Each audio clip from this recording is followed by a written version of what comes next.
George Floyd and sort of this revolution of protests and demands for justice was happening, was this still like, I mean, obviously you wrote this book, so this is something that you have obviously been talking about for a long time, but was this, you know, how has the last month and a half been different for you as someone who already was, you know, well versed Sure, in the world? sure. I mean, here's what I'll say.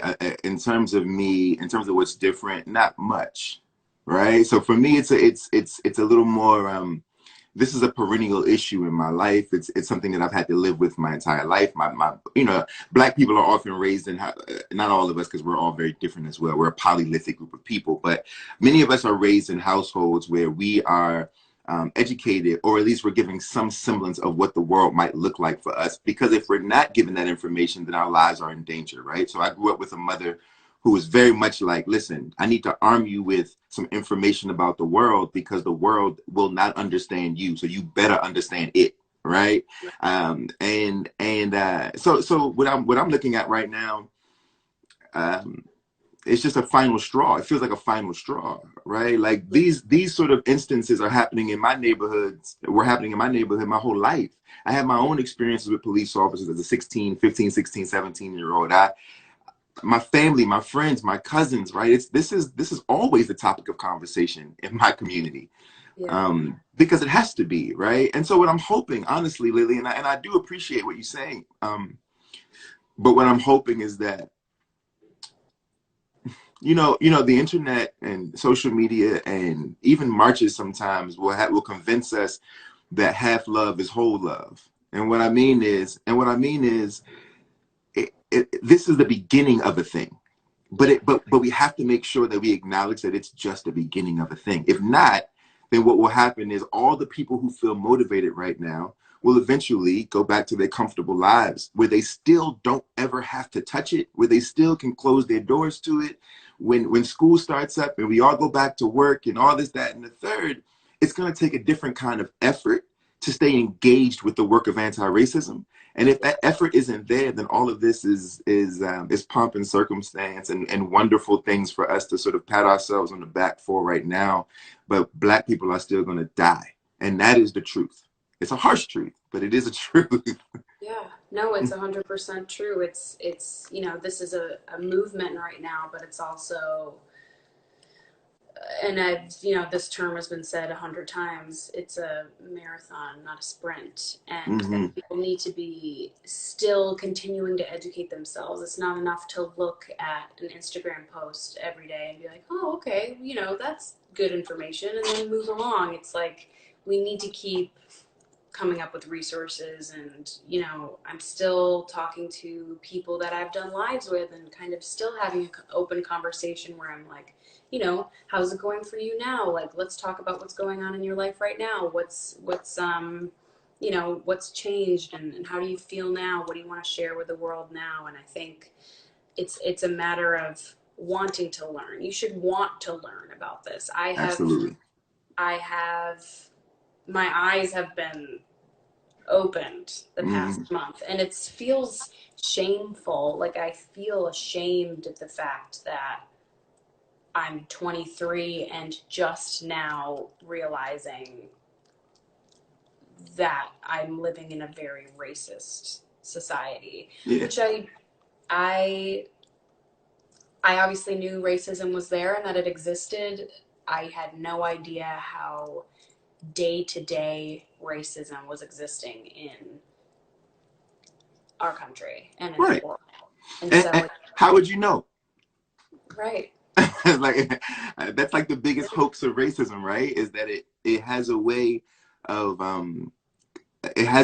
blanketing some and a way of completely bastardizing others, right? And Yep. that is sort of the phantom sort of nature of racism and race itself in this country, right? Is that for some of us, we live in a world where we never bump up against that ism, right? And for others of us, there's no way for us to ever escape it, you know? Yeah, yeah, of You course. know, and so I even think about, I mean, look. you're Lily Reinhart. You have a certain kind of power in terms of your success and your notoriety, your fame, right? These are things that you know about, sort of which is why you're using your platform, which I appreciate.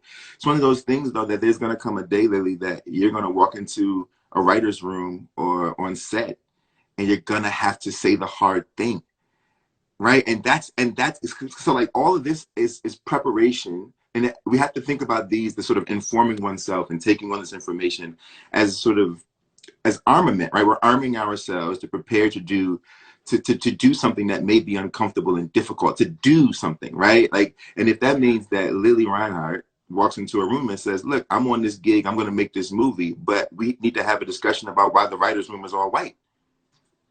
That has to be a thing, right? Like, and I think that's where the real work, where the real work lies for all of the white allies and everybody who is really trying to figure out what their roles are. Your role is going to be standing in the gap, right? Using your power, your mouth, your leverage to make sure that there's a little more equity in your particular spaces, right? And I think that's all one could ask for. Yeah, I think it's so that's so spot on. It's easy to be, I'm especially the last month, all these kind of brands and companies have come out and said, like, we're allies, we support Black Lives Matter, and it's like, if you work for one of those companies that did that, great, but actually hold them accountable and make sure that when you go into work, you see Black people employed around you, and especially like, you know, companies and whomever that are supporting Black trans women and men, and how, people who want to tell trans stories aren't actually involving real trans people in telling those stories. And it's Right. like, so, I mean, what you said is so true, just holding people accountable. Because it's not enough to be sitting here having a conversation with you and be like, yeah, I feel you, I get it, and then go out into the real world and kind of shut my mouth if I see something that Yeah. doesn't seem right, because it's so true. And I want to, um, yeah, I talked with an actress, Asha. She had been on my show that I'm on, and she was saying how, some people think, like, if you have one Black writer in a writer's room, that's enough. We That's it. have one, like, that's enough, because they're kind of, it's made to seem like one Black voice represents all Black voices, Sure.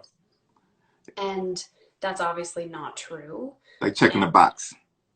right, exactly. And especially if you have a Black character, but then if they're also trans, if they're also, queer, however, like, it's like, oh, Yeah.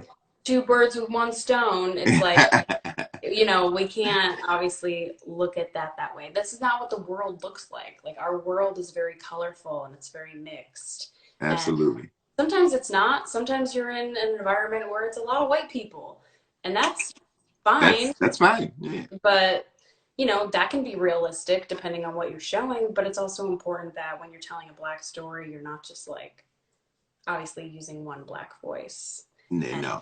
I think we had to look. We're always.